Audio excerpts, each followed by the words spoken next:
In a heated Senate Judiciary Committee hearing, a witness called by the Democrats was confronted with his own words. Senator Josh Hawley presented a report authored by the witness's own organization that explicitly called for defunding the police. What followed was a tense, 6-minute exchange that has everyone in Washington talking. The witness appeared to deny his own report, leading to a stunning accusation of hypocrisy on the Senate floor.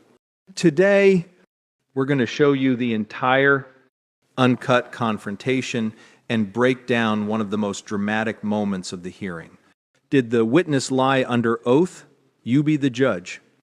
In a heated Senate Judiciary Committee hearing, a witness called by the Democrats was confronted with his own words.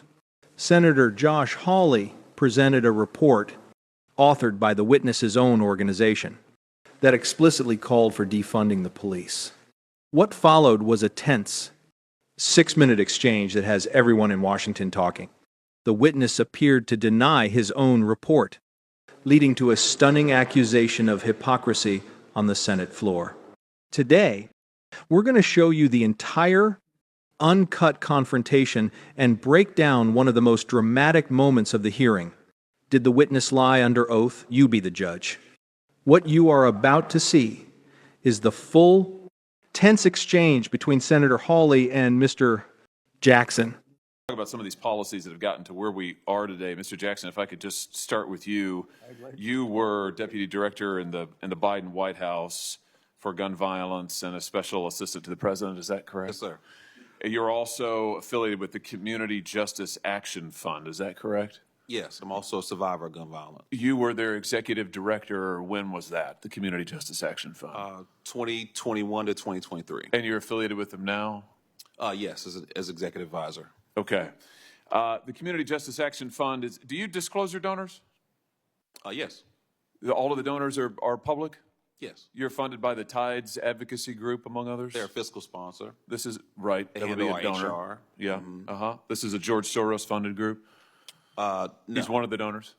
No.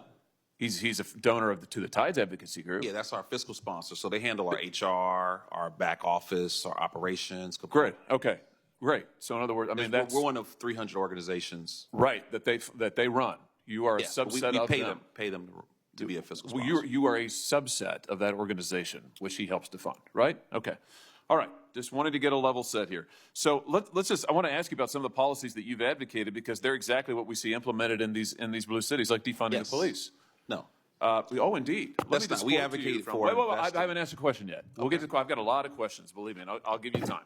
So let's talk about this report that you issued when you were executive director, a policymaker's playbook. And I'll ask you to enter it into the record, Mr. Chairman. Great. Without objection. Thank you. In this report, you advocate, and I quote now, defunding the police because the long-term goal is fundamentally to reimagine how the state serves its citizens in the project of public safety. You go on to say police departments traumatize residents through a destructive cycle of racist over-policing, and the answer is not to add any more money to police budgets.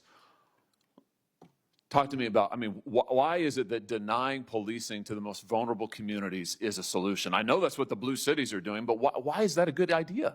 Well, look, I in no way stand with defunding law enforcement. I mean, That's what your report says. Sheriff Mike Sheridan, who taught me how to drive when I was 16 years old. Wait. Your report, when you were executive director, said you wanted to defund the police. Do you renounce this report? Mr. Jackson, do you renounce the report that you authored as executive director? Here it is. You're the second senator to bring up an op-ed or This isn't an op-ed. This is your report, a policymaker's playbook to reduce gun violence without policing communities. Okay. Community Justice Action Fund, copyright 2023, when you were executive director.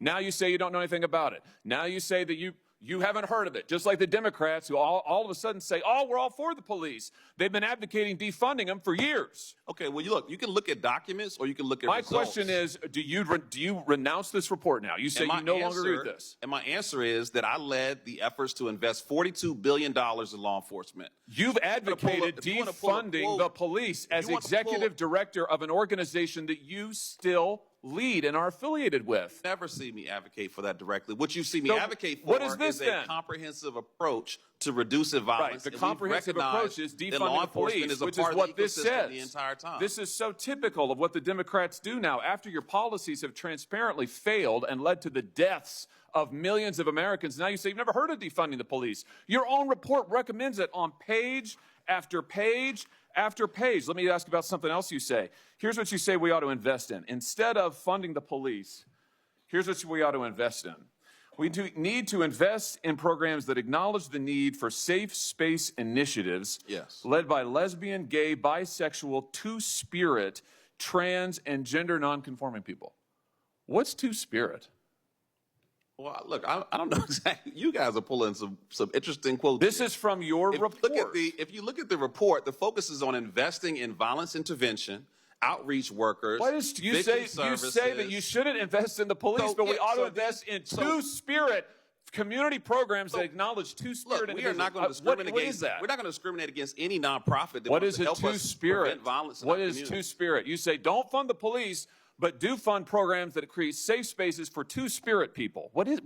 I just want to know. I don't know what that is. I have no idea what that is. Well, I honestly, I'm not completely aware of the language or the You wrote the spirit of how that was report? written. But what I'm telling you is that what is a two-spirit individual? I mean, really, this is your policymakers' playbook. You are the witness called by the Democrats on this committee, so I assume you reflect their views. Well, you don't want to fund the police. You want to fund safe spaces for two-spirit individuals. What is a two-spirit person? I feel like I'm looking at a two-faced individual because you talk about reducing Oh, no, sir. violence. You're looking at somebody who's You're reading you also your speaking own out against words, and I'd like to hear an violence answer. programs. Here's the answer. The answer is you don't have any solutions. You want to invest in gobbledygook and take away money from police officers who actually keep our communities safe, and when you're called on the record, you deny it. It's all there in black and white, and your record is there in black and white, and it's a disgrace. We reduced homicides by 31%, and as someone who's been shot and nearly killed, I take offense that you would think that I the last take offense 13 that you years won't answer my were not questions, focused on that you reducing deny your violence. own words, and that you are leading this committee astray. And frankly, sir, your policies are absurd. They're absurd. I don't think we're getting any place, so let's, This was a brutal and effective piece of political theater. Let's break down Senator Hawley's strategy and Mr. Hawley. Jackson's response. Hawley's attack was a three-step process. First, he established the witness's connection to the Community Justice Action Fund and its financial ties to George Soros, a key bogeyman for the right. Second, he presented the report, a policymaker's playbook, and read a direct quote, advocating for defunding the police. When Mr. Jackson attempted to deny it, saying, "I in no way stand with defunding law enforcement," Hawley trapped him, repeatedly asking, "Do you renounce this report?" Mr. Jackson's failure to give a direct yes or no answer, instead trying to pivot to his work, investing in law enforcement, created the exact appearance of evasion that Hawley was looking for. The third and most controversial step was when Hawley cherry-picked another line from the report, which recommended investing in safe space initiatives led by lesbian, gay, bisexual, two-spirit, trans, and gender nonconforming people. He then repeatedly demanded of a visibly uncomfortable Jackson, "What is two-spirit?" Jackson admitted he was not completely aware of the language, despite it being in a report published under his leadership. This was the checkmate moment for Hawley, designed to paint the witness and his policies not just as misguided, but as absurd and disconnected from mainstream America. The big question to debate was Senator Hawley's questioning a legitimate attempt to hold a witness accountable for his organization's radical proposals, or was it an unfair gotcha attack, taking quotes out of context and using niche cultural terms to embarrass and discredit an opponent. This confrontation is a textbook example of how political hearings are often less about finding solutions and more about creating viral moments for the evening news. For Republicans, this clip is proof that the defund the police movement is alive and well, represented by people who served at the highest levels of the Biden administration. For Democrats, it's an example of unfair political attacks that distract from the real work of reducing crime. Mr. Jackson is a survivor of gun violence who has dedicated his life to the issue. Yet, in this moment, his personal story was overshadowed by a report from his past.